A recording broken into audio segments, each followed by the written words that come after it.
Infinix Hot 20 Play Google account.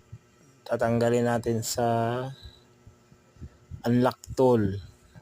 So choose natin Infinix Hot 20 Play. Click the FRP removal. Wait for a seconds.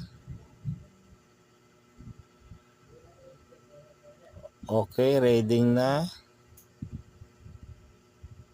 So sa cellphone, enable natin ang USB.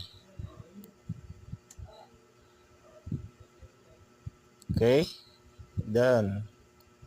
So wala nang si setup, automatic setup na to. Pag ganito. Hintayin na lang natin 'yan, no?